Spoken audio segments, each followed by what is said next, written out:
방금 소개받은 김정호라고 합니다. 저는 오늘은 이제 양복을 입고 와가지고 좀 약간 이상하게 보이실 텐데 오전에 나이 드신 분들하고 회의를 하는 바람에 양복을 입고 왔고요.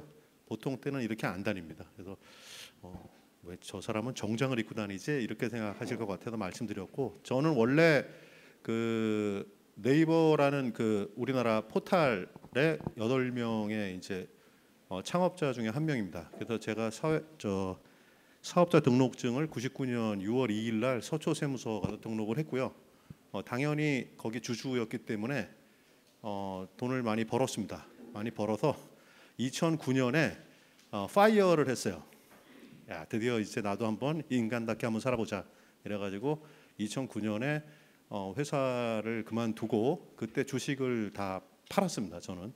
그리고서 3년 정도를 전 세계 여행을 다녔어요. 전 세계 여행을 다니다가 케냐에서 카줄이라는 이제 사회적 기업을 보고 사실은 거기서 약간 좀 영감을 받았다 그래야 되나요? 네, 그래서 2012년부터 지금 베어베터라는 사회적 기업의 대표를 맡고 있습니다. 네이버 할 때는 지분이 뭐 그렇게 많지는 않았지만 그래도 당연히 네이버가 굉장히 큰 회사가 됐기 때문에 돈을 그래도 한 몇백억 벌었어요. 그래서 그때 어떻게 했냐면 주식을 판 다음에 세금을 100억을 내고 나머지 400억 중에 100억을 기부를 하겠다라고서 따로 제가 빼놓고 100억을 다 기부를 했습니다. 지금도 이제 계속 하고 있는데 하고 그다음에 사회적 기업을 만드는 데는 28억 원을 제가 투자를 해서 지금 베어베터에 제가 100% 주주인데 28억 원을 투자를 해서 이제 베어베터라는 회사를 만들어서 지금 하고 있습니다. 현재는 우리나라에서 한때 돈이 제일 많았던 카카오의 김범수 의장이 재산의 반을 내서 만든 재단이 있습니다. 브라이언 임팩트 재단이라는 재단이 있는데 거기에 제가 이사장을 맡고 있습니다. 그러면 이런 생각하실 겁니다. 네이버 주주의 무슨 베어베터 대표의 이사장이라는 사람이 여기 뭐 강의료를 받으러 왔나? 뭐 이렇게 생각하실 수 있는데 사실은 그렇지는 않고요. 저는 장애 쪽에 대해서 어떤 사회적 문제에 대해서 얘기를 하는 곳이 있으면 뭐 제주도든 뭐 호주든 러시아 모스크바까지도 그냥 강의료 없이 갑니다. 가서 이 얘기를 갖다가 꼭 해야 된다라는 어떤 그런 게 있기 때문에 가서 하는 그런 차원에서 와서 하는 겁니다. 그래서 오늘도 그냥 와서 하는 겁니다. 그래서 그런 오해는 안 하셨으면 좋겠고요. 저는 사실은 여기 기획자분들하고 디자인 쪽 분들이 많이 오셨다 그래서 그렇게 접점이 많지는 않은 것 같아요. 저는 조금 접점이 있다 그러면 제가 빌딩이 하나 있는데 한남동에 사운즈 한남이라고 있습니다.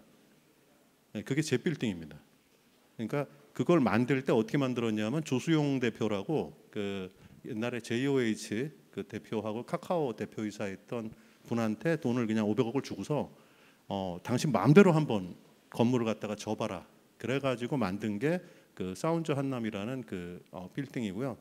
건물이 잘 나와서 월세 잘 받아먹고 살고 있습니다. 그래서 제가 사회적 기업이나 재단에서는 월급을 받지 않아요. 전혀 돈을 받지 않고 지금 12년 동안 그냥 제가 자원봉사를 하고 있는 거고 돈은 제가 알아서 잘 법니다. 투자도 뭐 잘했고요. 뭐 아마존 무슨 뭐 테슬라 이런 회사 십몇 년 전에 투자해서 돈도 잘 벌었고 부동산도 당연히 무슨 한남동이나 이런데 왕창왕창 사가지고 그걸로 잘 먹고 잘 살고 있습니다. 그래서 조금은 상황이 달라서 제가 제 경우를 그대로 하시라고 말씀드릴 수는 없을 것 같아요. 저 같은 경우에는 이렇게 어떻게 보면 돈이 있는 놈이 장애인 회사를 하면서 장애인 회사에서 월급을 받을 수가 없기 때문에 월급을 안 받는 거지, 그런 사회적 기업을 한다고 해서 또는 비영리 법인을 한다고 해가지고 뭐 예를 들어 뭐 형편없는 처우나 뭐 열정페이로 일을 해야 된다는 의미는 전혀 아닙니다. 저는 제 상황이 그렇기 때문에 그냥 그렇게 하고 있는 거니까 그거를 좀 이해를 해주셨으면 좋겠어요. 일단 여기 사회적 기업에 대해서 일단 얘기를 하는 자리이기 때문에 조금 앞에 먼저 제가 먼저 말씀을 드리고 그 다음에 Q&A 시간으로 넘어가도록 하겠습니다.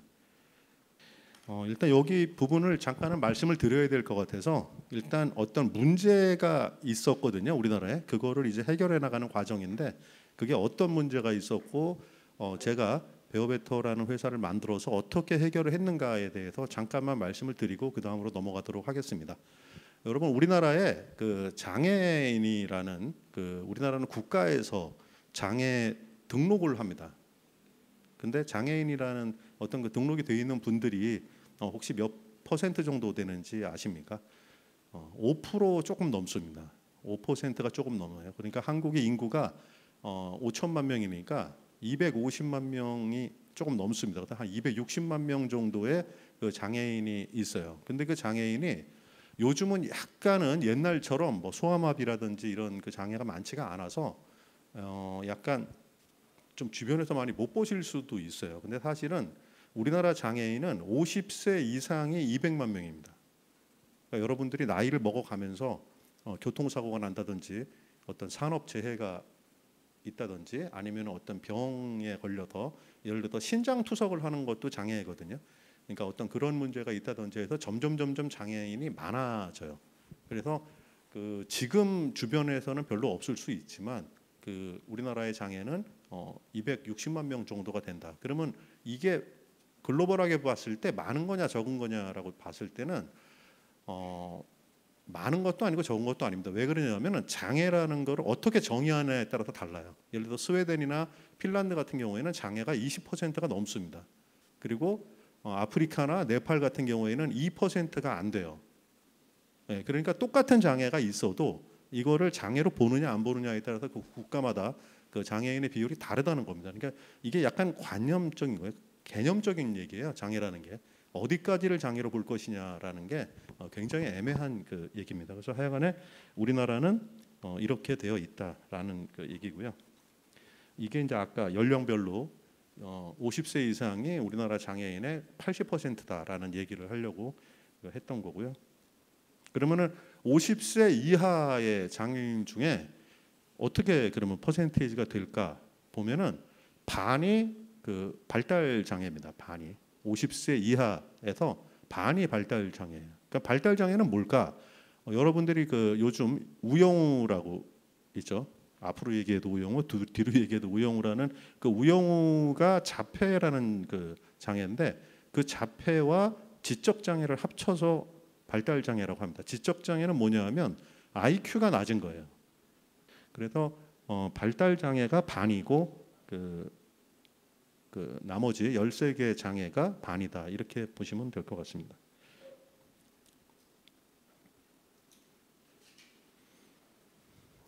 자, 그러면 여기서 미국이나 영국에서 태어나서 교육을 받고 살다가 오신 분들하고는 전혀 다른 얘기를 하나 드릴게요. 우리나라에서 이쪽 장애인 정책, 그러니까 장애인의 사회적 문제를 해결하는 방법을 어떻게 선택을 했냐 하면 EU의 방식을 선택을 한 나라입니다. 우리나라는. 그러니까 미국하고 영국에는 없는 개념이에요. 그래서 제가 어디 가서 계약을 할 때 미국계 회사랑 계약할 때 굉장히 고생을 합니다. 그러니까 IBM이랑 계약을 하고 그 뭐 예를 들면 아스트라제네카하고 계약을 하고 이제 다 계약을 할 때마다 이게 도대체 무슨 말이냐라는 거를 굉장히 이해시키는데 어려운데 우리나라의 정책적인 베이스는 EU의 거를 따라왔어요. 사실은 전 세계가 다 EU의 기준에 따라서 이쪽 사회 복지 이런 장애 이쪽은 EU의 기준을 따라서 갑니다. 약간 미터법을 쓰는 나라는 다 같아요. 그러니까 유럽이든 아니면 아시아든 뭐 중국, 일본, 한국, 아프리카까지 전부 다 EU의 어떤 그런 정책적인 베이스를 갖고 와 있어요. 그래서 미국이나 영국에서 공부하고 오신 분들은 굉장히 낯선 개념입니다. 뭐가 있냐 하면 우리나라는 50인 이상의 법인의 장애인을 의무적으로 고용하는 법이 있습니다. 3.1%를 의무적으로 고용을 해야 돼요. 민간 법인의 경우에. 공공법인은 3.4%를 의무적으로 고용을 해야 됩니다. 그래서 이걸 계속 올려가고 있어요. 어디까지 올려가냐면은 5.1%까지 올려가고 있습니다. 그냥 계산이 간단하죠. 우리나라의 장애인이 5.1%가 있으니까 5.1%를 사회적으로 분담을 해서 같이 부담을 지자 이런 차원이에요. 근데 우리나라는 훨씬 더 가혹합니다. 장애인을 고용을 안 하면 과태료를 물립니다. 장애인 고용 안 했네? 그래서 과태료를 물려요. 그래서 우리나라에서 지금 과태료를 제일 많이 내는 회사가 삼성전자입니다. 100억 원 넘게 내고 있어요. 1년에. 2등이 SK그룹이었는데 이제 다 고용을 해서 끝났고 3등이 대한항공.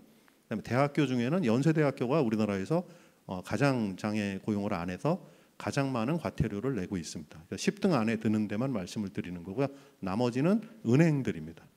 큰 은행들, 뭐 국민은행, 뭐 신한은행 이런 은행들, 그러니까 직원은 많은데 장애인 고용을 안 하고 있는 그런 곳이 있습니다. 이 얘기를 왜 드리냐면 여러분들이 사회 문제 해결을 하고 기획을 하고 조사를 해서 분석을 할 때 우리나라의 기본적인 그 문제를 해결하는 방식이 어떻게 해결을 하는가를 모르면 기획을 할 수가 없어요. 기획을 할 수가 없는데 이런 거가 장애 쪽에는 이런 게 있다라는 거를 말씀을 드리는 겁니다. 근데 이거는 제가 삼성전자에 가서 강의를 5번을 했는데 제 동기들이 삼성전자 부사장이에요. 지금 17명을 데리고 제가 교육을 했는데 12명이 제 입사 동기더라고. 그래가지고 저도 참 삼성 출신입니다. 원래 제가 1990년에 삼성에 입사를 했었고요. 그래서 제 동기들이 많이 있는데 여기 보시면은 SK 하이닉스가 2016년까지 장애인 고용이 거의 바닥을 치다가 엄청나게 올라갔죠. 이거는 여러분들 그냥 검색을 해보시면 됩니다. 김종호, 최태원, 워커힐 호텔 하고 검색을 해보시면 이날의 사건이 아주 생생하게 신문 기사가 100건도 넘게 나와 있습니다. 그래서 대기업 회장을 제가 아주 이날 그냥 쥐를 잡았고요. 그래서 그때 성과가 있어서 이런 극적인 그래프가 나오게 됐고 여기 보시면 파란색 삼성전자 그래프가 내년부터 올라갈 겁니다. 왜냐하면 금년에 삼성전자가 의사결정을 했어요. 우리도 이제 장애인 자회사를 만들어서 장애인을 고용을 해서 거기서 빵을 만들어서 구내식당에서 먹어야겠구나. 그래서 그거를 하러 다니는 사람이에요. 그러니까 제가. 그래서 그게 결정이 됐습니다. 그래서 아마 내년부터는 삼성전자의 이 그래프도 위로 올라갈 거라고 생각을 하고 있습니다. 그냥 간단하게 요거만 하고 뒤에 내용은 빨리빨리 넘어갈게요. 왜냐하면 이게 너무 생소한 얘기라서 처음 들으면 약간 이게 저 아저씨가 이 얘기를 왜 하지? 약간 이럴 수 있어서 그 장애인을 그러니까 어떻게 엄밀하게 얘기하면 과태료를 안 내는 방법이 4가지가 있어요. 하나는 그냥 장애인을 고용하면 되죠. 고용하면 되고 두 번째는 자회사를 만들어서 따로 장애인 전문 회사를 만들어서 고용을 하면 됩니다. 그다음에 세 번째 제가 하는 이제 그 베어베터라는 그런 그 회사에서 하는 건데 장애인을 고용하고 있는 회사하고 거래를 해서 간접적으로 장애인을 고용한 걸로 간주를 받아서 과태료를 탕감을 받을 수가 있습니다. 그리고 지분을 십시일반 모아서 장애인 회사를 설립을 해가지고 그 회사를 운영을 해가지고 그 과태료를 적게 낼 수가 있어요. 이게 왜 중요하냐면 여러분 이제 나중에 직접 사회적 기업을 하시거나 어떤 이런 그 비영리 법인 NPO를 하시거나 만약에 해보면 환경에 대한 분석이 가장 중요하거든요. 우리나라에서 내가 레버리지를 할 수 있는 환경이 뭐가 있을까, 법적인 게 뭐가 있는가를 굉장히 공부를 열심히 하셔야 돼요. 그냥 우아하게 내가 착한 일을 하니까 사람들이 도와주겠지, 안 도와줍니다. 우리나라 아유 불쌍해서 어떡하니 그러고 그냥 가요. 말은 해요. 말은 아유 불쌍해서 어떡하니 그러고 그냥 갑니다. 여러분 주변에서 뭐 그런 거 하면 많이 도와줄 것처럼 얘기하죠. 그렇지 않습니다. 이게 다 계산이 맞아야 돼요. 정확하게 얘기를 하면은. 그래서 그런 그 비즈니스 모델을 만들 때 이런 거를 굉장히 분석을 많이 해야 된다는 그 얘기를 드리려고 이거를 말씀을 드리는 건데 이런 4가지 방법. 그러니까 장애 쪽은 제가 이제 우리나라에서 제일 전문가니까 이런 4가지 방법을 사실은 이 중에 2개를 제가 만든 거예요. 그래서 설득을 해가지고 만들어낸 겁니다. 원래 있던 제도가 아니고.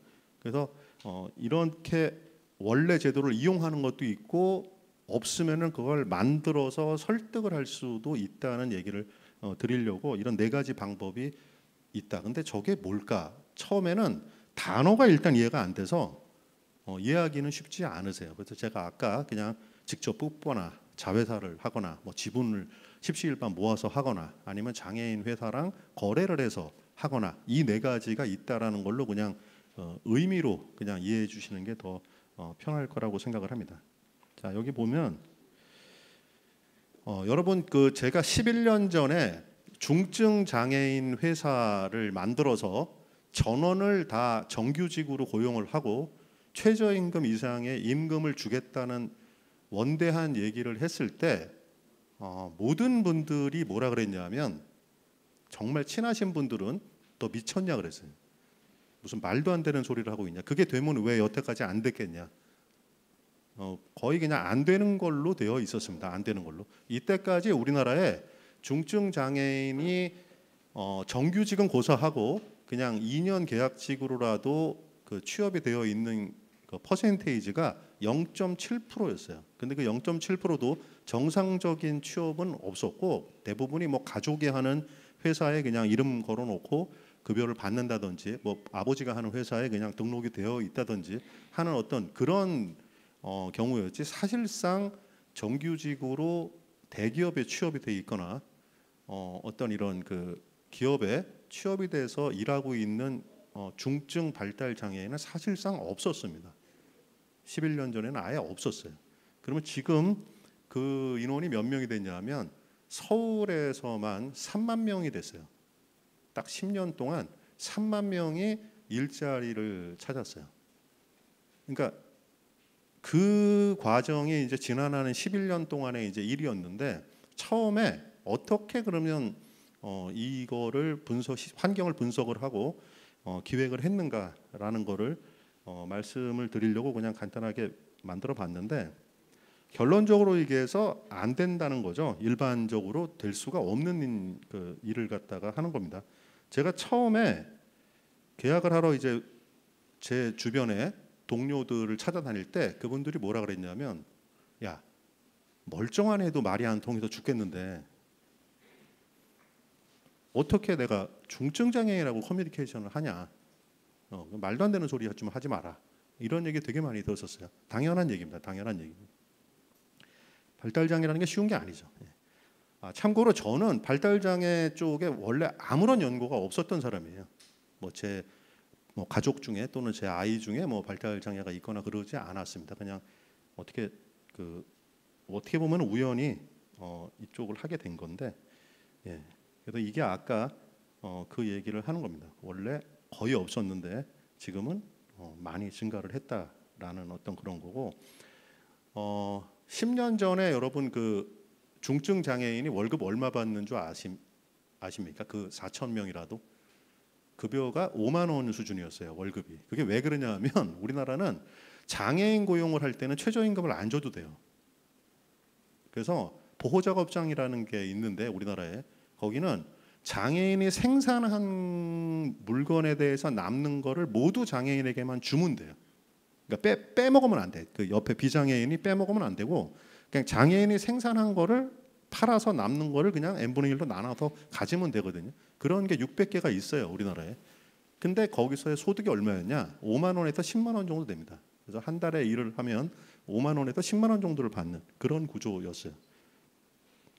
네, 그러다가 그게 이제 1,000만 원으로 올라간 거죠. 4시간 저희는 일을 하는데 4시간 받고 그 1,000만 원으로 올라갔는데 여기부터는 그냥 말로 드릴게요. 왜 그러냐면 이게 하나하나 볼 내용이 아니라서 제가 이제 11년 전에 그 미랄교회에 가서 거기가 이제 우리나라 발달 장애 친구들이 제일 많은 그 교회니까 가서 계속 관찰을 했습니다.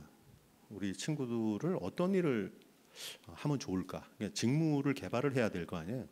근데 여기저기 미랄교회 여러 번 가고 또 다른 보호작업장을 이렇게 다녀보니까 뭐를 시키고 있냐 하면은 예를 들면은 인형 눈깔 붙이기, 그다음에 비즈, 그러니까 저 구슬을 이렇게 이 바늘에다가 껴가지고 이렇게 팔찌 만들기 이런 거를 시키고 있어요. 이걸 왜 시키느냐 그랬더니 이거밖에 할 수 있는 게 없다는 거예요. 전단지 또는 편지 봉투 만들기 이제 이런 거를 이제 일을 하고 있더라고요. 근데 그런 거를 해가지고 어떻게 월급을 많이 줄 수가 있겠어요? 정규직으로 유지할 방법이 없죠. 그거는 특히 중국에서 수입이 되는 물건을 우리가 그런 낮은 생산성으로 불량률은 또 엄청나게 높은 그런 그 상황에서 할 수가 없겠죠. 그래서 그때 이제 한 6개월 정도를 왔다 갔다 하면서 이거 안 되겠는데, 쉽지 않은데 막 이러고 있는데 옆에서 이제 펌프질을 하는 거죠. 제 네이버 이제 같이 창업 동기들이, 야, 너 씨 돈 버는 것만 맨날 그렇게 잘하고 그러지 말고 좀 착한 일도 좀 제대로 잘해봐. 라고서 옆에서 계속 이제 절벽에서 미는 거죠, 저를. 밀어주긴 하는데 대책은 없고 그냥 계속 밀기만 해요. 좀 잘해보라고. 너 돈 버는 거는 그렇게 잘하잖아. 근데 왜 이걸 못해? 자존심이 좀 상하더라고. 근데 어느 날 생각이 이렇게 미쳤어요.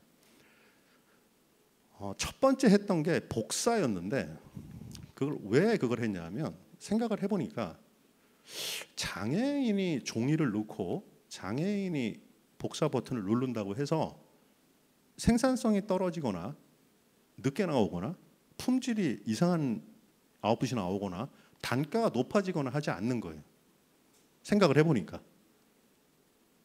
그러니까 이게 되게 이제 처음에 이런 게 이제 사회적 기업 하실 때 제일 어려운 부분이에요. 과연 뭘 해야 먹고 살 수 있는가라는 비즈니스 모델을 발견하는 게 굉장히 어려운데, 이거를 생각을 해보니까 이렇게 복사를 하는 일을 하는 게 가능한가 해서 한번 해봤어요. 어떻게 했냐면 성균관대학교 앞에서 그냥 완전히 우연이에요. 저랑 같이 하시는 분 집이 거기 있어가지고 명륜동 성균관대학교 앞에서 복사집을 열었습니다. 그래서 10명의 중증 장애를 뽑아가지고 한번 해봤어요. 됐을까요? 충분히 할 수 있는데 장사가 안 돼. 그러니까 학생들이 여기 장애인들이 복사를 하네요. 그리고 처음에는 와서 막 맡겨요. 막 화이팅, 뭐 박수 치고 뭐 이번에 과에서 무슨 행사하는데 여기서 하겠습니다. 그러고 와가지고 처음에는 막 도와주는데 그냥 그거지 뭐 그게 먹고 살 수 있는 어떤 그런 것까지 연결이 안 되더라고요. 그래서 가만 있어봐. 이 복사는 충분히 할 수 있는 일인데 왜 먹고 살 수가 없을까라고 생각을 하다가 제가 이제 삼성 다녔을 때를 생각을 해본 거죠. 이런 거는 기업체의 수요가 많지 이렇게 학생들의 조금 이렇게 복사해달라고 하는 거, 프린트해달라고 하는 거하고는 안 되겠구나 해서 B2B로 바꿨습니다. 비즈니스 모델을. 그래서 성수동의 그 코롱 빌딩으로 이제 들어가면서 회사를 대상으로 하겠다. 소비자 대상으로는 안 한다.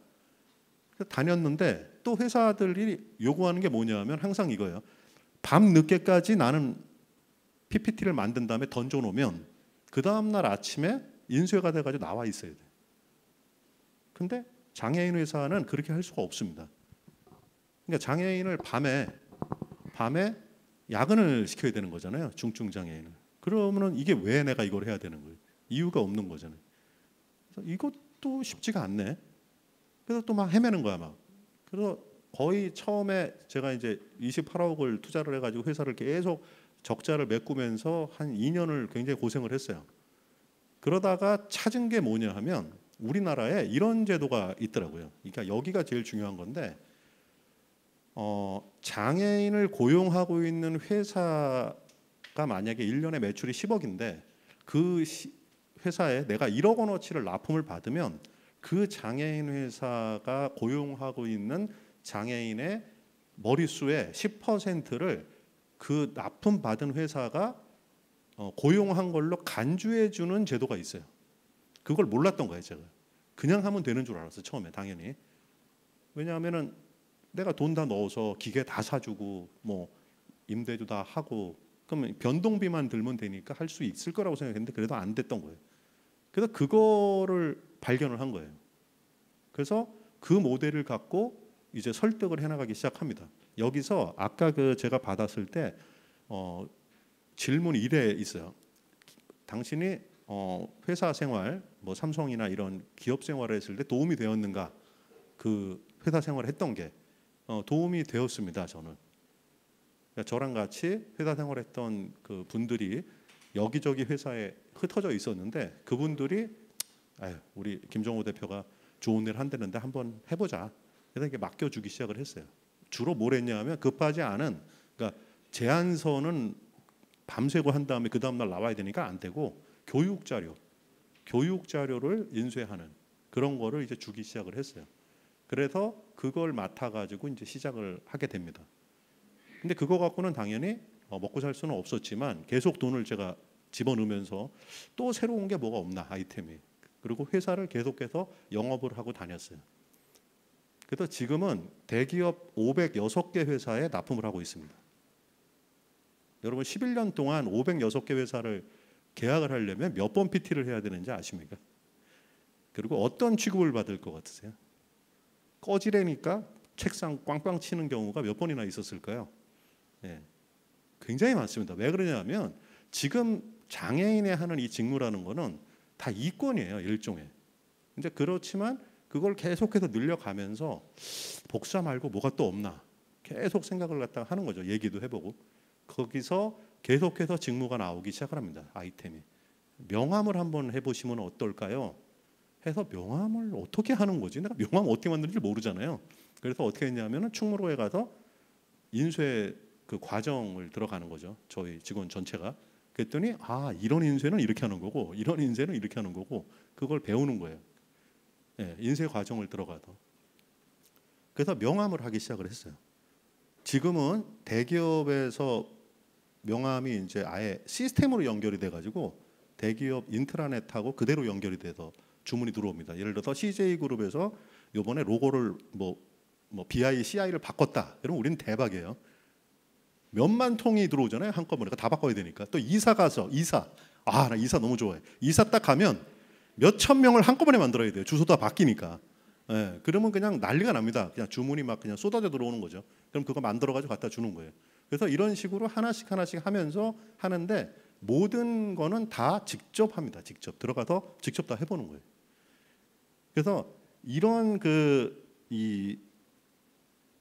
이게 이제 아까 이제 간주한다는 연계고용이라는 이게 용어가 좀 힘들어가지고 예. 근데 이렇게 해서 지금 직무를 12개까지 만들어냈어요. 처음에 복사 시작했고요. 그 다음에 명함 만들기 시작을 했고 그 다음에 꽃을 하기 시작을 했습니다. 그 다음에 커피를 생두를 사가지고 로스팅을 해가지고 1kg씩 담아가지고 갖다가 주는 그러니까 회사 안에서 먹는 그런 원두를 볶아가지고 공급하는 것도 했고 지금 우리나라에서 생두 구입량 10번째로 많아요. 1등이 동서식품입니다. 예, 동서식품이고요. 그다음에 프랜차이즈들이 쭉 있죠. 예, 그거에 저희가 10번째예요. 우리나라 전체에서. 그러니까 생두를 그렇게 많이 만들어요. 그리고 비스켓, 빵 이런 직무를 계속해서 만들다가 요즘은 아예 사내 카페, 그다음에 사내 편의점까지도 직접 하고 있습니다. 제가 아까 사운저 한남이라는 건물이 제 건물이라고 그랬잖아요. 거기 1층에 제가 아예 월세 600 받는 자리가 있었는데 그걸 내보내고서 거기다 편의점을 만들었어요. 그래서 이마트 24 그때 사장이 김성영 사장이 제 동기였는데 야 이거 좀 하나 해줘. 그랬더니 개인한테만 주지 기업한테는 안 준대. 아니 좋은 일 하는 걸 이게 좀 하나 해줘. 그래가지고 했어요. 그래서 3개월 동안 제가 하루에 9시간씩 편의점에서 일을 했습니다. 직접 일을 하면서 이게 가능한 건지 안 한 건지를 판정을 해서 이건 가능하다. 대규모로 해야 된다. 대신 조그만 건 안 되고 큰 거를 해야 된다. 그래서 지금 굉장히 많습니다.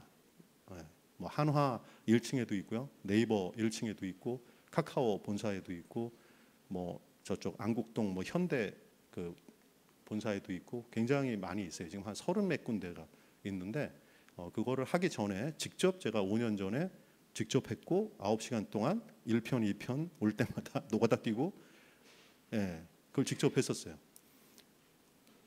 그래서 그거를 갖다가 했을 때 되게 골 때렸어요. 예, 진짜 편의점이 이런 건지 몰라서 나는 맨날 가서 편의점에서 뭘 먹긴 했지만 편의점이라는 비즈니스가 이렇게 힘든 건지는 그때 진짜 처음 알았어요. 저는 대학교 때 집이 이제 어려웠기 때문에 저희 아버지가 이제 택시 운전사였거든요. 그래서 5년 내내 저는 이제 휴학을 2번 했어요. 이게 돈이 없어가지고 휴학을 2번 했는데 5년 내내 알바를 했거든요. 그래서 카페라든지 뭐 생맥주집이라든지 뭐 식당이라든지 심지어 저는 룸사롱에서 웨이터도 해봤어요. 근데 와, 이 편의점이 상당히 어렵더라고 해보니까. 야, 이게 이렇게 난이도가 높은 건지는 처음 알았어요. 근데 그때 그렇게 했던 게 직접 내가 몸으로 뛰고 했던 게 결국은 실수 없이 일을 하게 되는 것 같아요. 예, 여러분 히말라야를 가는데 책상에 앉아가지고 인터넷 검색해가지고 이렇게 준비해서 이렇게 가시면 됩니다라고서 계획서를 쓴 등반 대장하고 여러분 가시겠습니까? 아니면 직접 자기가 가서 8,000m 이상의 히말라야 그 거봉을 뭐 2개든 3개든 등산을 하고 성공하신 분이 만든 계획서대로 여러분이 그분을 믿고 하겠습니까? 네. 그러니까 앉아가지고 백날 기획서 써봐야 사실은 거기에는 답이 없어요. 네. 그 누구나 할 수 있는 일입니다. 인터넷 그냥 찾아가지고 하면 돼요. 이쁘게 만들어도 그냥 하면 되는데 그게 다 허황한 거예요. 실제로 해보면. 그래서 저는 네이버 할 때도 그랬고 지금 베어베터 할 때도 그렇지만 항상 지금 여기에 제가 이게 서 있는 것처럼 이게 뭐 돈 받고 오는 거 아니잖아요. 그냥 직접 자기가 몸으로 가서 일을 하고 얘기를 하고 거기서 방향을 잡는 거를 굉장히 중요하다고 생각을 갖다가 하는 사람입니다. 그래서 현재는 어떻게 됐냐면 베어베터는 제가 100% 주주고 대표이사인데 제가 돈을 안 빼먹어요. 그러니까 월급도 안 받고 비용도 안 쓰고 자본적인 배당도 안 받고 그냥 그대로 다 n분의 1 해가지고 다 나눠 먹고 끝나거든요. 그래서 금년에는 150억 원을 장애인과 장애인 가족 그리고 장애인들이 일할 수 있게 도와주는 우리 직원들에게 150억 원을 지급합니다. 금년에. 작년에는 한 120억 정도 됐었고요. 1년에 성장률이 20% 정도 됩니다. 그래서 계속해서 성장을 하고 있고 한데 이게 되게 매력적인 것 같아요. 여러분이 사회적 기업 그러면 뭐 그게 그냥 기부하는 거랑 무슨 차이가 있어? 이게 잠깐 구별을 못 하실 수 있는데 사회적 기업에 하나 큰 매력이 있어요. 뭐가 있냐면 제가 여태까지 기부를 한 130억을 했는데 100억은 그냥 기부를 했고 30억 정도는 이 사회적 기업을 이제 만들어서 지금 운영을 하고 있잖아요. 근데 100억은 그냥 끝났어요. 그렇죠? 그냥 나가고 끝났어요. 장학금 주고 뭐 기아 대책 통해 가지고 하고 저는 이제 고대 출신인데 고대 이제 장학재단을 제 어머니 이름으로 만들어서 지금 하고 있는데 그냥 준 거죠. 아니 그게 절대로 뭐 나쁘다는 게 아니에요. 근데 하여간에 그렇게 그냥 다 소진하고 탕진하고 끝났어요. 탕진은 아니지 소진하고 끝났어. 근데 사회적 기업의 매력은 뭐냐면 30억 정도를 사회적 기업을 만들어서 얘가 스스로 돈을 벌고 쓰고 돈을 벌고 쓰고 고용을 하고 자기 스스로 돌게 만든 거잖아요. 근데 내가 주주로서 거기서 돈을 안 빼먹으니까 그냥 나는 기부한 거라고 생각하고 하는 거예요. 30억을 기부했는데 이게 정말 멋진 게 지금 10년 동안 여기 그래프를 보시면 지금 코로나 때문에 이제 한 2년은 좀 정체가 있다가 다시 또 폭발적으로 지금 늘기 시작해서 이제 150억이 됐는데 금년에 예상이 이 그래프를 한번 보세요. 저게 100억 원이었잖아요. 100억 원. 그러니까 이만큼 이 적분값일 거 아니에요. 이 적분값이 그 장애와 장애인 가족 그리고 장애인이 일할 수 있게 도와주는 분들에게 지급이 된 돈이잖아요. 근데 이게 만약에 10년, 20년, 30년을 간다고 생각을 해보면 어떻게 되는 건가요? 저는 30억을 써가지고 몇 천억 원의 그 돈이 이런 사회적 약자에게 흘러들어갈 수 있는 어떤 그런 지속 가능한 거를 만든 거잖아요.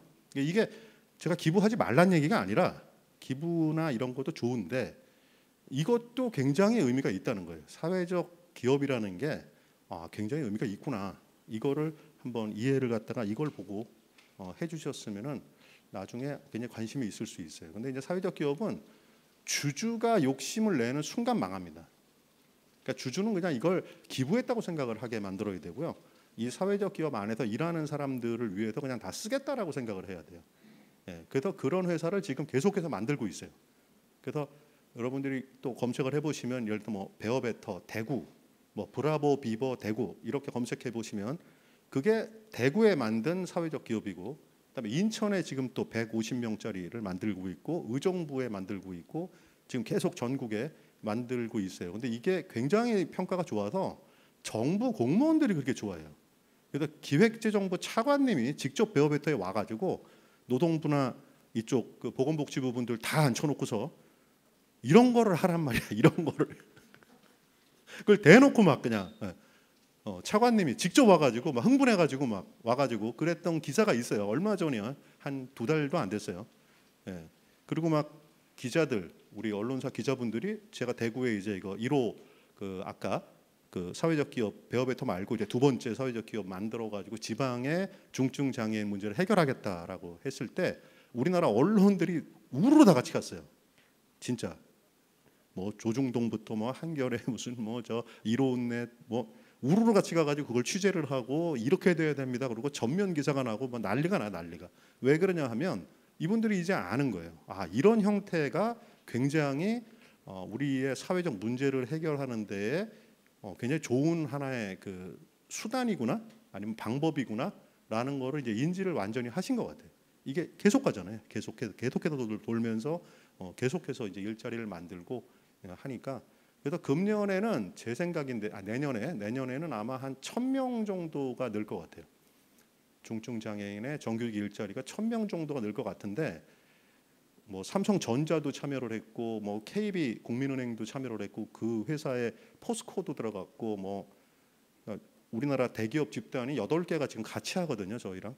근데 그러면서 일자리를 막 만들어내고 있어요, 지금. 근데 왜 여기서 질문 하나가 나와야 되는. 왜 지방에 갑자기 하십니까? 이 질문 나오면 굉장히 예리하신 분이에요. 서울은 이제 끝났어요. 서울은 아까 제가 3만 개의 일자리가 생겼다 그랬잖아요. 중증 장애인으로 3만 개가 생긴 겁니다. 그래서 요즘은 얼마나 웃기냐면 옛날에는 베어베터가 채용 공고를 올리면 구름같이 왔었어요. 일자리가 없고 그 장애인은 많은 거죠. 요즘은 어떻게 됐냐면 없습니다. 요새는 고용이 쉽지가 않아요. 네, 대기업들이 엄청나게 뽑아댔고 SK그룹만 해도 3,500명을 뽑았어요. 한꺼번에. 그냥 완전 싹쓸이를 한 거예요.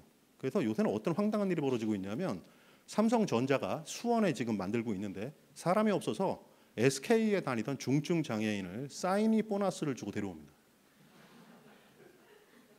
이게 10년 전에는 이런 소리 하면요 저기 정신병원 아마 갔을 거예요. 얘가 좀 망상이 있구나 얘가. 근데 진짜로 완전히 세상이 바뀌었어요. 그러니까 서울은 이제 끝났어요. 그리고 이제 경기권으로 이제 내려가고 있는데 여러분 한번 생각을 한번 해봅시다. 내가 결혼을 했고 아이를 낳았는데 아이가 그 눈을 못 맞추는 그 자폐 아이를 내가 낳았어요.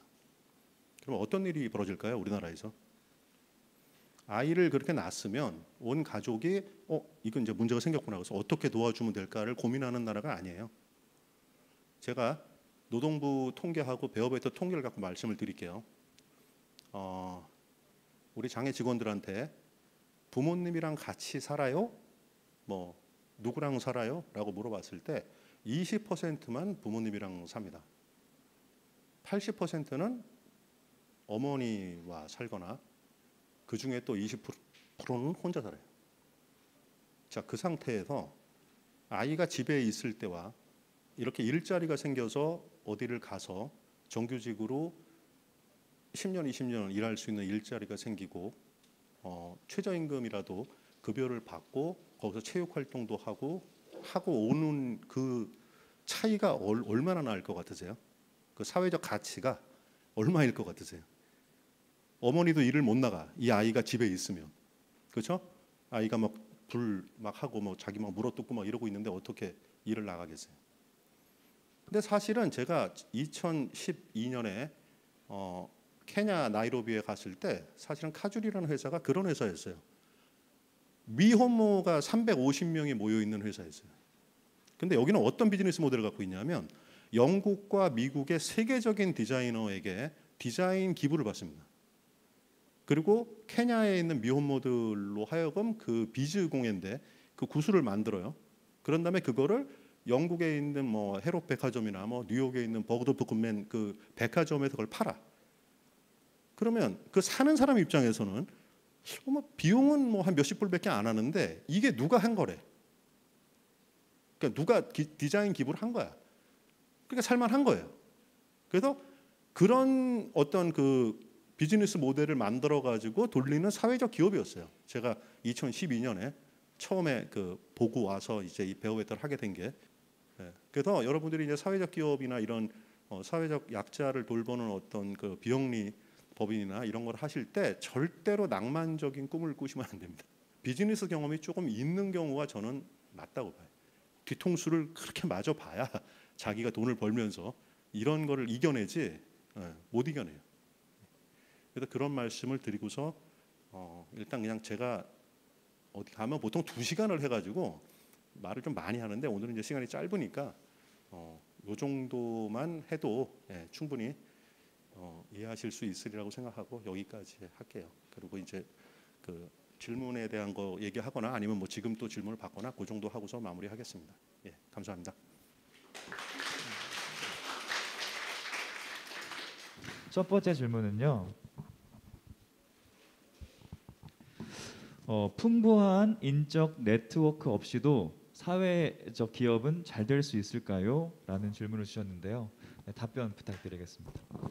잘 될 수도 있고 안 될 수도 있는데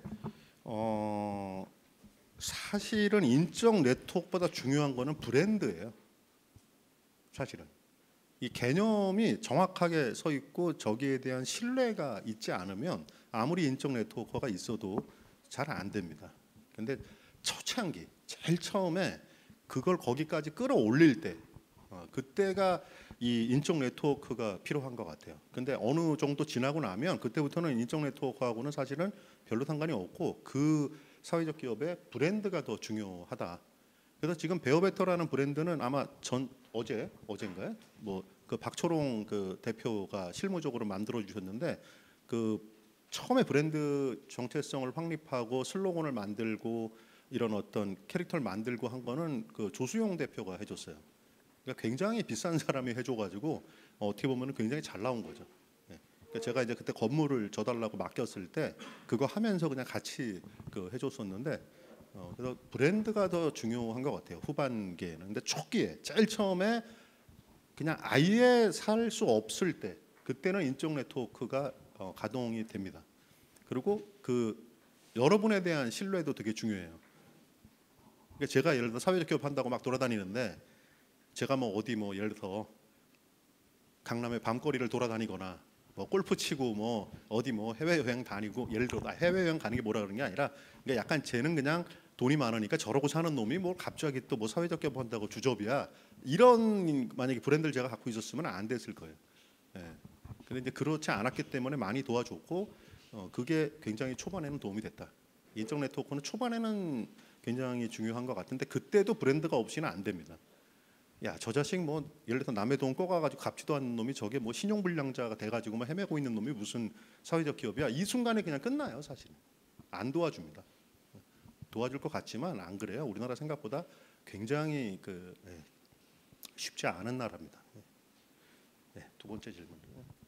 네, 이어서 질문은 베어베터가 사회적 기업으로서 가지는 가치가 사회에 좀 실현됐을 때 어떤 영향이 가는가? 그리고 가장 그 영향이 뚜렷하게 느껴지거나 보여질 때가 있다면 언제였는지 궁금합니다라는 질문입니다. 사실은 아예 없던 분야에 들어가서 했기 때문에 그러니까 그냥 포기하고 있던 분야였거든요. 우리나라에서 10년 전만 해도 그랬기 때문에 굉장히 좀 노력에 비해서 훨씬 더 큰 영향을 미쳤던 것 같아요. 그러니까 베어베터 안에서 인큐베이팅한 회사들이 나가가지고 또 굉장히 좋은 회사들이 많이 됐고 예를 들어서 뭐 동구밭 같은 그 비누 회사가 있어요. 거기가 2년 동안 베어베터 안에서 제가 저 사무실 제공해주고 그 노순호 대표한테 베어베터의 비즈니스 모델을 다 이식을 시킨 다음에 이제 먹고 살 수 있을 것 같아요. 그래가지고 이제 내보냈던 그런 그 회사였고 또 베어베터 출신들이 나가가지고 열 몇 군데를 했고 해서 막 이제 막 채용이 어려워요라는 얘기를 들었을 때 한마디로 말도 안 되는 소리인 거죠. 무한대 채용이었어요. 그냥 사람이 없어서 못 뽑는 일은 없었어요. 근데 이제 사람이 없어서 못 뽑아요. 이게 가장 그 어떤 뚜렷하게 우리가 하고 있는 일이 사회에 굉장히 영향이 컸구나 이런 걸 느꼈고 진짜 끝도 없이 상을 받았습니다. 뭐 대통령 훈장, 장관 표창 무슨 뭐 하여튼 도대체 몇 개를 받았는지도 모르겠어요. 제 그 카톡 그 배경에 그 상 받은 거 다 올려놨거든요. 근데 그 상금은 안 주더라고. 상금은 안 주고 훈장 받으면 공무원은 상금을 주는데 민간인은 안 준대. 똑같은 그 훈장을 받는데 아이고 자기들끼리 만들어 놓고 자기들끼리 하나. 근데 하여간에 그래서 할 때는 그런 상이란 상은 진짜 다 받았고요. 뭐 장관님이 직접 회사에도 왔었고 뭐 국무총리님도 회사에 직접 오신 적도 있고 인사혁신처장님도 오셨었고 하여튼 우리나라에서 뭐 법무부 차관님도 오셨었고 높으신 분들은 거의 다 오셨던 것 같은데 굉장히 뭐 어떻게 보면 운도 좋았고 보람을 많이 느끼고 있고요. 지금은 브라이언 임팩트 재단이라는 제가 재단 이사장을 하면서 여기서 김범수 의장한테 100억을 제가 딱 받았어요. 그래가지고 지방에 사업장을 만들 때마다 체육 시설을 거기다가 만드는 걸로 좀 쓰고 있거든요. 한 군데당 3억씩 넣어가지고. 왜 그걸 쓰고 있냐면은 우리가 4시간 일을 하는데 중증장애는 8시간 일하기 힘듭니다. 근데 4시간을 일을 하고 아이를 집에 보내면 이 어머니가 아무것도 할 수가 없어요. 예를 들어 9시부터 1시까지 일을 하고 밥은 저희가 공짜로 주니까 2시까지 하고서 집에 가는 순간 어머니가 아이를 받을 수가 없는 거죠. 그래서 일부러 4시간을 더 체육 활동을 하기 위해서 체육센터를 만들고 있어요. 사업장에 같이. 근데 그거가 돈이잖아요. 그냥 다 돈이잖아. 체육센터는 그게 다 돈이거든. 그래서 그거를 지금 브라이언 임팩트 재단 돈을 투입을 해가지고 계속 하나씩 만들고 있어요. 그래서 지금은 이제 굉장히 커졌고요. 이게 아마 10년쯤 지나면 끝날 것 같고 그렇게 되면 베어베터는 없어질 것 같아요. 왜 없어지냐면 베어베터랑 거래하고 있던 회사를 지금 자꾸 주주로 바꾸어가지고 지방에 주주를 만들고 있거든요. 근데 그렇게 되면 거기는 베어베터랑 거래할 필요가 없어져요. 그렇죠? 왜냐하면 이거 과태료 안 내려고 하는 건데 이쪽에 주주가 되면 과태료 안 내니까 필요가 없는 거죠. 그래서 베어베터가 없어지는 게 제 목표예요. 그러니까 10년 정도 지나면 아마 유명무실하게 될 것 같은데 그러고 나면은 그냥 옛날에 이런 회사가 있었다. 우리나라의 야만의 시대에 그런 얘기 있잖아요. 100년 지나면은 옛날에는 소를 잡아먹었대. 뭐 이런 야만의 시대가 있는 거죠. 항상 그렇게 될 것 같아요. 네, 다음 질문입니다. 이거 많은 이제 기업분들이 고민할 부분인데요. 사회 가치 창출과 기업의 생존을 동시에 만족시키는 것이 이 사회적 기업의 숙명이라고 생각합니다. ESG로 사회적 가치 중요성이나 정책, 제도, 인식도 변화하고 있는 상황이긴 하지만 사실상 두 개를 만족시키는 것이 이제 가장 어려운 일이라고 생각합니다. 사회 가치 창출에 초점을 두면 생존이 어려운 NGO가 되어서 오너나 직원분들의 삶이 좀 어려워지기도 하고 반대로 또 이익에 초점이 되면 기업의 가치를 잃어버리게 되지 않는가 하는 생각을 합니다. 이 사이에 균형을 유지하고 전략적인 접근을 할 수 있는 방안에 대해 알고 싶습니다. 또 이 과정에서 기업이 디자인 싱킹 방법론을 어떻게 활용할 수 있을지도 궁금합니다라는 질문을 주셨습니다. 굉장히 고급 질문이신데 ESG라는 개념이 왜 나왔는지를 이해를 하시면 일단 이건 쉬울 수 있을 것 같아요. ESG라는 개념이 왜 나온 거냐면 절대 수탁 자본주의 사회인 미국에서 그러니까 무슨 얘기냐면 주인이 없는 회사가 있고 그다음에 주인이 없는 회사의 주주가 기관 투자가가 70% 넘게 주인이거든요. 근데 이 상태에서 절대 수탁주의라는 게 뭐냐면 그냥 주주의 이익을 위해서 무조건 나는 일을 해야 된다라고서 생각하는 게 미국의 만연한 그 철학이었어요. 근데 거기서 주주의 이익을 위해서만 당신이 일하는 게 아니고 ESG 기준에 맞춰서 회사의 경영을 해야 된다. 이 얘기는 거꾸로 얘기하면 뭐냐면 회사 경영을 할 때 똑바로 하란 얘기예요. 뭐냐면 회사 경영은 개판으로 해놓고 사회적 가치를 추구한다고 CSR 활동을 하지 말라는 얘기예요. 이게 또 얘기를 거꾸로 얘기하면 한 예를 들어볼게요. 예를 들어 맥킨지에서 10,000명의 글로벌 여성 리더를 발굴하는 제가 영어로는 정확하게 모르겠는데 무슨 10,000 이니셔티브 리더십 무슨 이니셔티브 무슨 이런 프로그램이 있는데 그걸 엄청나게 돈을 썼거든요. 그러니까 무슨 얘기냐면 여성 리더들을 이제 양성을 하겠다 전 세계 기업에서. 근데 정작 자기 회사는 이사 중에 여사가 없는 거야. 그러니까 무슨 얘기냐면 ESG 중에 S라고 볼 수도 있고 G라고 볼 수도 있는데 자기가 스스로 자기 자체의 경영 활동은 안 건드리면서 자꾸 CSR을 한다고 하는 거에 대해서 굉장히 부정적인 기류가 있었고 그 기류에 의해서 ESG라는 개념이 나온 거예요.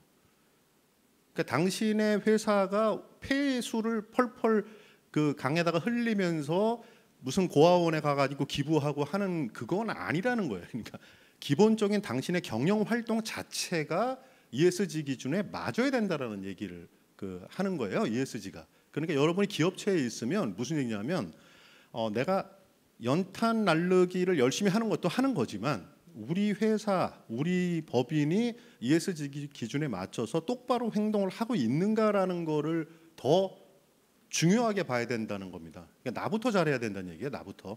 자꾸 밖에 나가가지고 무슨 뭐 여성 무슨 리더십이 어떻고 이런 소리 하지 말란 얘기야. 너부터 잘하라는 거야. 너부터. 예. 그러니까 여러분이 이제 회사에서는 그 기준을 그렇게 활용을 하면 되고요. 그 다음에 이익, 주주이익, 그다음에 뭐 이런 얘기는 저는 이건 아주 확고한 신념이 있어요. 제가 이제 10년 동안 하면서 느낀 건데 그냥 기부를 하고 좋은 일을 할 때는 그냥 그걸 하면 되는 거고요. 사회적 기업을 만들어 가지고 한다라고 하면 이거는 영리 기업은 아니지만 회사잖아요, 회사. 근데 거기에 출자라는 걸 하게 되거든요. 그러니까 주주로 들어가게 되거든요. 근데 그 주주가 출자하는 거를 어떻게 이익을 받을 수 있을까? 그러니까 엑시 프로그램을 만들지 않는 게 사회공헌 활동인 거예요. 그러니까 무슨 얘기냐면 아까 말씀드렸죠. 그냥 한 번 쓰면은 밑 빠진 그 항아리에서 빠지듯이 그냥 없어질 돈인데 그게 아니고 이렇게 사회적 기업을 만들어 가지고 이게 지속 가능한 회사가 돌면은 훨씬 더 장시간 이런 그 사회공헌 활동을 할 수 있습니다라는 걸 갖고 출자를 하세요. 대신 여기서 돈을 빼갈 생각은 하지 말자라고 모양을 만들어야 사회적 기업이 돌아갑니다. 그렇게 안 되고 돈을 빼먹겠다고 달려드는 순간 그때부터 엄청난 충돌이 일어나요. 자, 그 주주가 그 돈을 안 빼먹으면 어떤 일이 벌어지냐면 열심히 벌어서 그 사회적 기업을 운영하고 있는 사람들이 다 나눠 먹게 되거든요. 거기에 장애인이든 아니면 그 장애인이 일할 수 있게 도와주는 비장애 직원들의 처우를 굉장히 올릴 수가 있어요. 미국 같은 경우에는 주주 배당으로 80% 넘게 돈을 빼갑니다. 기업이. 근데 그거를 하면은 그거를 사회적 기업을 하면서 할 수가 없어요.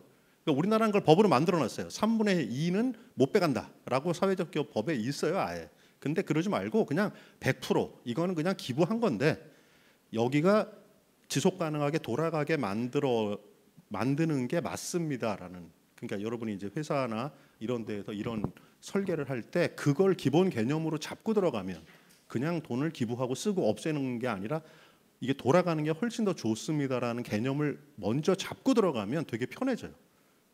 그러면 굉장히 분위기 좋아집니다. 지금 베어베터 보면은 분위기 좋아요. 사장이 월급도 안 받아, 주주가 돈도 안 빼먹어, 다 쓰는 거 아니야. 자기 일하는 사람들을 위해서 장애인이든 비장애인이든 분위기가 좋을 수밖에 없죠. 회사 분위기가. 그러니까 굉장히 잘 돼요. 그러니까 또 밖에 나가서 회사 욕하거나 뭐 이러지도 않고 뭐 블라인드에 뭐 우리 회사는 잘못된 방향으로 가고 있는 것 같아 뭐 이러지 않아요.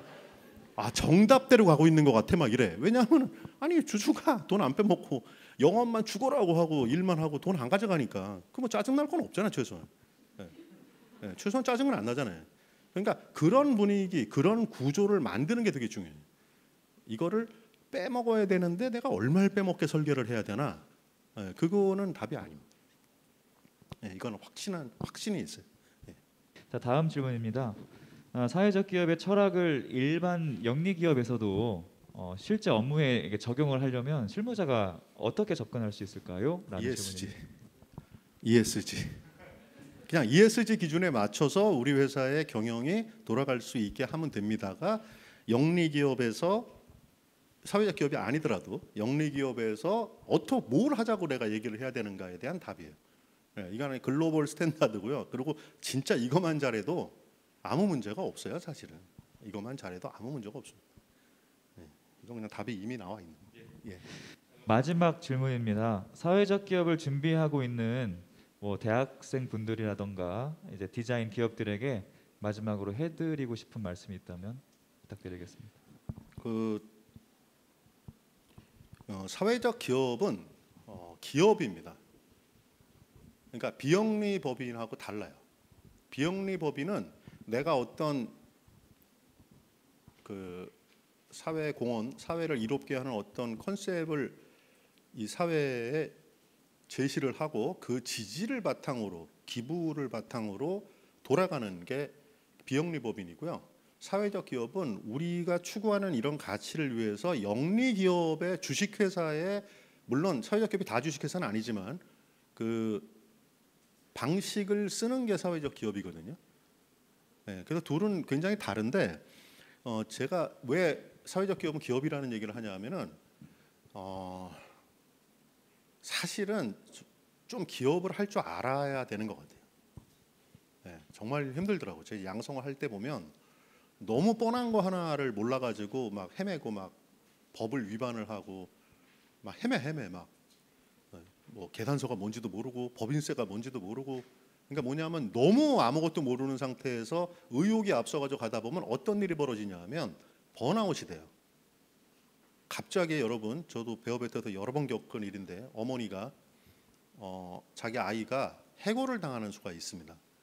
옆에 직원을 괴롭힌다든지 뭐 흉기를 사용할 수도 있고 뭐 방화를 할 수도 있고 저희는 굉장히 좀 극한적인 데라서 좀 약간 죄송하긴 한데 그런 경우에 3번 경고를 하고 부모님 면담을 하고 계속해서 그 CCTV 그 보여드리고 뭐 폭력을 행사할 경우도 있고 근데 그래도 안 되는 경우가 많아요.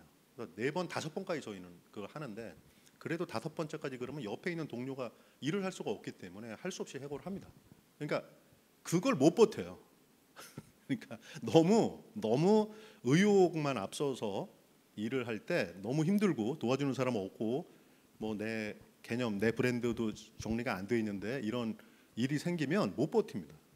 그래서 저는 약간은 회사 생활, 사회 생활 또 뭐 비영리 법인이던 여기서 좀 굴르셨으면 좋겠어요. 최소한 한 3년 정도. 저는 삼성에서 9년 되고 10년째 되는 날 창업을 했거든요. 네, 김범수 의장이나 이해진 의장도 그 대학원 나오신 분이라서 7년을 일을 하고 창업을 했어요. 뭐 그 사람이 머리가 나빠가지고 7년을 일한 게 아니죠. 그렇잖아요. 이해진 뭐 김범수 씨가 머리가 나빠가지고 회사 생활을 7년을 한 게 아니라 그런 어떤 어느 정도의 이 사회가 어떻게 돌아가는지에 대한 그런 거는 조금은 남의 돈 받으면서 경험을 좀 해볼 필요가 있는 것 같아요. 너무 초기에 의욕을 앞세우고서 나는 조직 생활 못해 짜증나 그러고서 그냥 질르면 좋긴 좋은데 좀 번아웃 되는 경우가 많이 있더라고요. 그래서 제가 사실은 브라이언 임팩트 재단에서는 그런 번아웃 되는 잘 하는데 번아웃 되시는 분들을 선정을 해가지고 4년 동안 월 300만 원씩 주고 하는 그런 프로그램도 하고 있어요. 네, 그런 걸 하는데도 이렇게 만나 보면 대충 약간 이렇게 막 외롭다, 뭐 정신과 치료가 필요하다 이런 경우가 거의 반쯤 되는 것 같아요. 너무 힘들어요. 그냥 돈을 버는 게 훨씬 편합니다, 사실은 마음이. 근데 이게 내가 사회적으로 좋은 일을 한다 그러는데 막 욕 먹고 내가 구성원들한테 월급 못 주고 나도 돈이 없고 너무 괴롭게 살면요 점점 이상해져. 약간 이상해지면서 약간 무슨 종교 집단처럼 바뀌거나 예, 막 무슨 뭐 그러니까 극단적인 그런 쪽으로 가시는 분들도 있어요. 그러지 말고 조금 사회 경험을 하고 세상 단맛 쓴맛 들어온 걸 뒤통수 맞고 그냥 이런 거를 좀 경험을 다 한 다음에 그래도 이 정도는 내가 의미 있는 인생을 살려면 해야겠다. 그리고 요새 이런 게 좀 그래도 되기도 하더라. 예, 잘 됩니다. 배워도 잘 됩니다. 내년 2월까지 다 들어와 있어요. 지금 주문이. 저희는 야근을 안 하기 때문에 주말에도 일을 안 하고 그냥 우리 생산할 수 있는 거 딱 정해놓고 그냥 주문을 받거든요. 근데 내년 2월까지 꽉 차 있어요. 그래서 잘 됩니다. 잘 되는데 그 브랜드 확립하고 신뢰를 얻기까지가 제가 베어베터 신뢰 얻은 게 한 5년쯤 걸렸어요. 그럼 5년을 버텨야 되는 거예요. 어느 날 신뢰를 얻었냐면은 시사 매거진 2580에서 저희를 잠입 취재를 했어요. 그 PD 분이 김영경 PD라는 분인데 지금은 이제 패친이에요. PD 분이 아드님이 잡혀였어. 그래서 퇴근하는 친구 인터뷰하고 왜냐면 자기가 엄마니까 아이한테 물어보는 걸 어떻게 물어봐야 되는 걸 알잖아요. 그래서 그거를 갖다가 이틀을 딱 하더니 갑자기 회사로 들어왔어. 취재를 좀 해도 되겠냐. 막 웃으면서 왜 그러세요? 그랬더니 이런 회사는 우리가 알려야 됩니다. 그래가지고 20분짜리를 방송을 했어요. 시사 매거진 2580에서 댓글에 뭐라고 떴는 줄 아세요? 미쳤냐 너네? 아니 시사 매거진 2580이 뭐 이런 방송을 내보내. 그 지금 유튜브에 치면 나와요. 시사 매거진 2580하고 베어베터 치면 나옵니다. 막 이런 회사가 훌륭한 회사입니다. 막 이러. 아니 이거 폭로 프로그램 아니야? 폭로. 여기가 뭔데 이렇게까지 홍보를 해줘 20분 동안. 그날이 저희가 완전히 신뢰 모드로 바뀐 날이었어요. 그 신뢰를 얻는데 한 몇 년 걸렸어요. 몇 년 걸렸어요. 이 말씀을 드리고 싶습니다. 쉽지 않은 그 몇 년이 그걸 버텨야 되는데 3년에서 5년을 그 정말 쉽지 않다라는 거고요. 그다음에 투자를 누가 해주지도 않아요. 왜냐하면 엑시 프로그램이 없잖아요. 내가 뭐 투자를 하면 뭘 내가 빼먹을 수가 있어야 되는데 이게 진정한 의미의 사회적 기업일수록 나올 게 없잖아. 그냥 그 투자한 거에서 의미를 찾아야 되는데 그런 회사가 그렇게 많지 않아요. 쉽지는 않다. 그래서 베어베터 하는 거 보고 그대로 카피를 해서 하세요. 저희 자료 다 드리고 금요일마다 저희 저거 하거든요. 오리엔테이션 회사에서 정말 많은 분들이 와서 합니다. 요새는 외국에서도 많이 옵니다. 뭐 러시아에서도 오고 호주에서도 오고 뭐 일본에서도 오고 독일에서도 오고 이런 게 가능한가? 많이 옵니다. 그래서 차라리 베어베터 홈페이지에 가시면 별의별 걸 다 올려놨어요. PT 뭐 제안서까지 다 올려놨거든요. 싹 다 그거 쓰세요. 저희 저작권 없습니다. 저희 그냥 싹 다 쓰시라고 올려놓은 거예요. 그래서 그거 갖고 많은 그 사회적 기업이 쓰세요. 네. 그러니까 보고서 많이 베끼세요. 일단 처음에 하신다고 하면. 네. 오늘 다시 한번 강연해 주신 우리 대표님께 큰 박수 부탁드리겠습니다.